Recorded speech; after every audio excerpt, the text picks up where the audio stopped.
For me, when I trade and I take money out of the market and I'm successful, I break it down. So let's say there's $50,000 there. I have the same position on in Mux. I could do that today. It's basically a dollar cheaper today. If I did that, I would take that $50,000 and decide what to do with that money specifically. In this case, I know for a fact I'm going to shave off, and I already pretty much have, 5 to 10,000 of that is going to go towards splurging. In essence, I'm here living my life today. I'm going to go to Central Pay next week.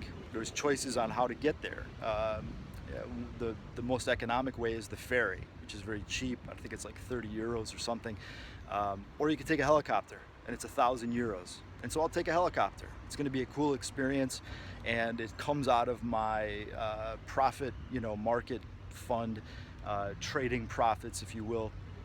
And so I'll do that. I'll get a nice suite in Monaco tomorrow, maybe for 2 nights instead of just a regular room. I'll live on the ocean in the high life like I did with the presidential suite in Israel last week. Things like that, I'll do them selectively to treat myself for being right, because when I'm wrong, like when we had this bear market for 2 years, for 5 years, but the last 2, I had a lot of I was hanging on by, it seemed like, the skin of my teeth with some of these positions, to hold them, to add to them, and not have to sell any to make ends meet or whatever was going on. I remember last summer at this time, I got very tight. My operating costs were, I was taking losses, and so I had to pull capital from somewhere. And luckily I was able to raise funds, do this, do that, and even add to my positions, because I knew, I was like, I have to get some free capital to add, not just to maintain. And so now things have completely changed. I've, on paper, well into the 7-figure swing for me. It's a different ball game. Things are very fruitful at the moment with this move. But in any event, out of that 50K, 5 to 10 I'll allocate towards lifestyle today as a reward, a short-term reward to live my life. Because if we're not doing that to some level, if you're not enjoying your life and you're trying to make this, what are you doing? What are we doing if that's the case? I can get caught up in that too. We want to get the zeros, add the zeros for some day in the future. And I just find that to be bullshit.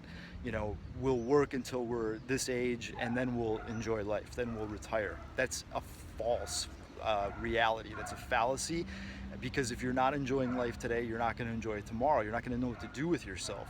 So I find it very rewarding to take a lot of, there's planning for the future, but there's also just enjoying the fruits of our labor at this time. That's my personal viewpoint, but it's appropriate as it pertains to when I take profits out of the market.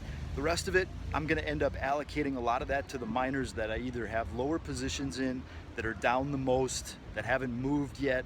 We have several private placements coming up in quality juniors. Right when I get back, we're going to be launching 2 in the gold sector. We'll have them done by the end of September.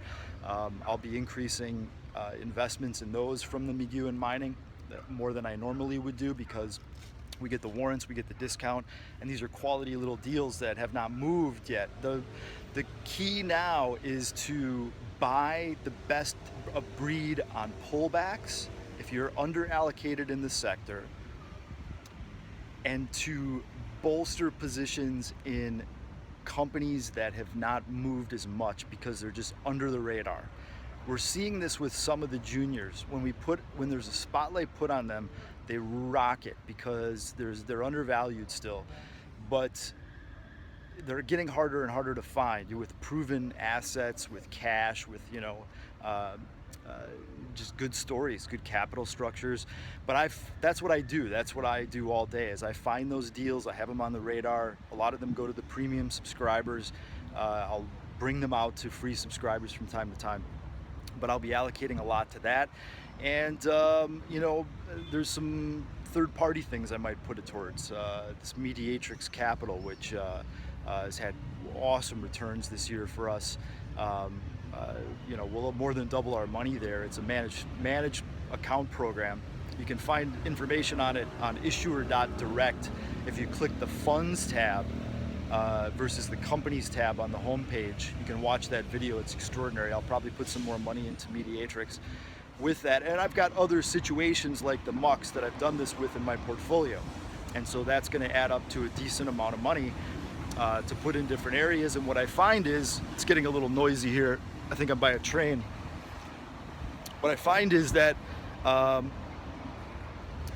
you know, these things really boost returns enormously over time. And it can end up being what I like to talk about and like to do in the case of a bull market is leverage the gains to just continue to pyramid this stuff and pyramid it higher and higher into greater and greater values. The challenge will be towards the end, mitigating risk, when to take it all off, not to get rolled right back down. You make $10 million and then at the end of the day you keep hoping for some higher point and it turns into $1 million. We got a little rap video going on, I think, over here, shooting.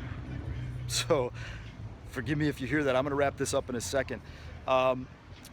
And you know, what I wanted to say was, I think that this shakeout right now is great. It's a good time for it to happen because we're looking at probably new highs again this fall. And if that's the case, we need these pullbacks. So it's healthy activity in the market. It's just really important for everybody to be on the right side of that emotional curve. If you were just piling into stuff when it was all ripping a month ago, and now you're afraid, you need to reset that attitude. Now is when you need to be looking at going shopping for some of these deals that are on sale. And if you liked it a month ago, buy more.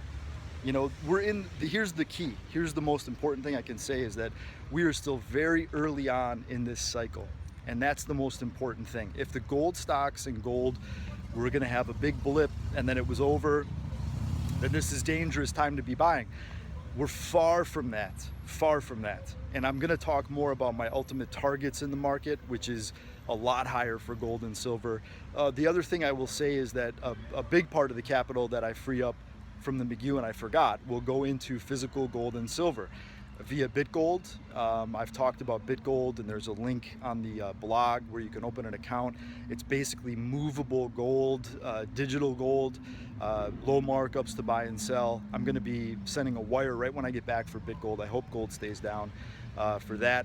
Buying physical silver, still buying physical silver. Anything under 20 bucks an ounce on physical silver is a fantastic, fantastic time to buy more.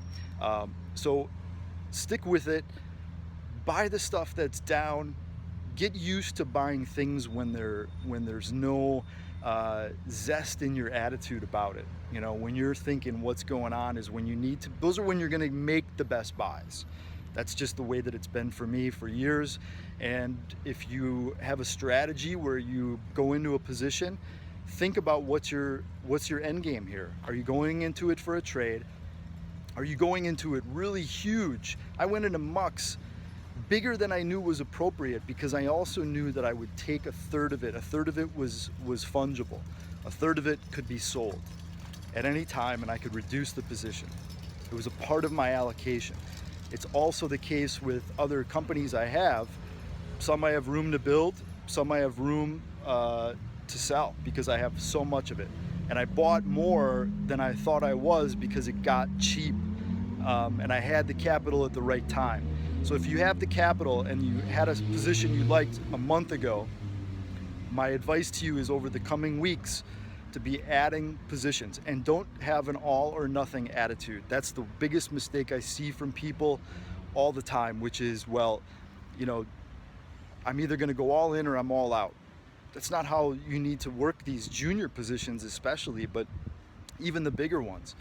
If you are new to the list and you want to buy McGew and Mining because you finally saw it on the blog and that it's down, go read the report and then decide, okay, I want to have, let's say, 40 grand. 40 grand is going towards McGew and Mining because my portfolio for gold and silver stocks is going to be about $400,000 for gold, silver, bullion, and for the miners. And I'm never going to take more than a 10% position. McGew and Mining is a best of breed play, so I want to add 40 grand to it. Okay, so you have that defined, which is huge. And then what do? Go buy 20 grand worth right now, because you don't know if it's going to flush to that 50-day. This is a strong bull market. It's 20-25% off the highs. Go put 20,000 into it today. Don't worry about bottom ticking it, because we rarely bottom tick. The days that the bottom ticks happen are the ones where they're scary, and if you weren't buying it or prepared to buy it today, you're not going to buy it then. So put 20 grand in, and then if you do get that flush, or you get an extended period where things are just getting hammered, then start to put the rest to work. Maybe 10 on the next tranche. Keep 10 for dry powder as that just in case, but at least you have the bulk of the position on here in the heart of the pullback. That's the important thing. So I think, this is our money. This is a pretty important area of our life. We have to think about this stuff. We don't just, like, you hear a recommendation from me and you buy it and then you wonder what's going on because you got excited in the moment and you don't give it any more thought. You're lazy. You deserve to lose money. Why would you make money in a philosophy like that if you're just screwing around? You buy based on either emotion, or you see something you like, but you have no other ability or desire to monitor your investments, get a strategy in place, and take this seriously. I'm making a lot of money right now from where we were earlier this year, and it's changed my life already, and it's going to change it even more as we go more into this bull market. We're not playing around here. This isn't pay $39 a month and you get a hot pick of the week, and I'm in this for serious business. At the end of the day, my goal is to be a major player in the mining sector as much and as long as I want to. I could do deals, I could form companies, I can control floats, I can control the board of directors, I can put deals together M&A wise. I know how to do all these things and extract value. But it's also to be done.